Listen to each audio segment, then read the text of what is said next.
onye ọbụla na-achọ protection na nwa ike ka ị na-etinye ọgwụ egbe n'arụ ọ nwere repercussion repercussion ka chi gị na-agbalụ. When you want to live like a spirit, ihe na-eme spirit emebe gị. Spirit ada anụ nwaanyị ma gị chọrọ ịnụ nwaanyị, spirit ada amụ nwa ma gị chọrọ ịmụ nwa, spirit ada akpata ego mana ị chọrọ ịkpata ego. Spirit bụ indestructible and you want to be indestructible. You are going to achieve this, but your destiny is going to shift.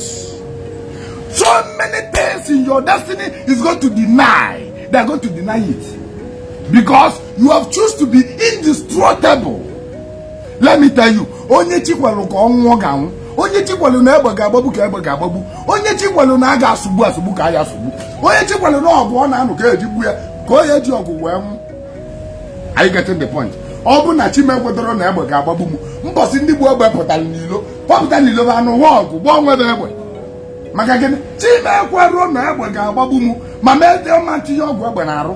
I am giving you instances.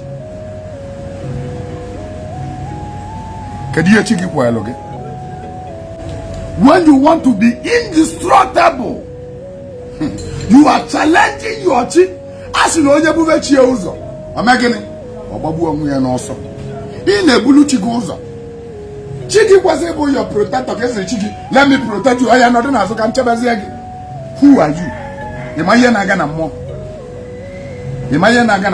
And the Ogwu ga-alụlụ wee nye gị ego ga-ana gị so many things ka ego ahụ ọ ga-enye gị in the return, but you will not understand. Chi gị ga-asị gị ị na-asị m ebe a na-agbalị egbe kokokokoko ka egbe agbagbuo gị bụ na chi gị kweta na egbe ya egbu gị. Yọba chi gị ka ọ dịkwene ka egbe gbuo gị, yọba chi gị ka ọ dịkwene ka ọkụ gbagbuo gị. Onye ọbụla na-achọ protection na ọnwụ ike, ijoba protection ọbụna chi ga-achọrọ ya ịma na ọnwụ ike nụ na ị ga-eme itie mbọsị a ga-agba gị nke bụ egbe ọgwụ egbe ahụ edisapia mbọsị oge elu ọbụna chi gị dalụ gị na egbe ka eji wee gbagbu gị ịkanye ọgwụ egbe na arụ etesi ya gbaa etesiri ọ barọ bụ na taịm elube mgbe taịm ga-elu na-etili gị ọgwụ egbe na arụ ma chi gị kwuru na onye a bụ egbe ga-agbu ya edeli ede na destiny gị na egbe ga-agbagbu onye etesti anya emesi anya tụkwasị gị ịgba chi Odeshi nwanne m oge echi mana taịm elube mgbe taịm lụrụ ochie taịm lụrụ anụ egwu ebe nu disapia agbanya kpọọ ewu ya na olugo ochie ozugbo. This is something you need to understand.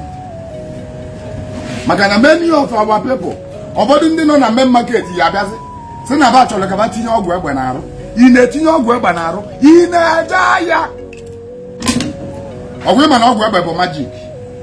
Yes, it's magic. Making impossibility to be possible is magic.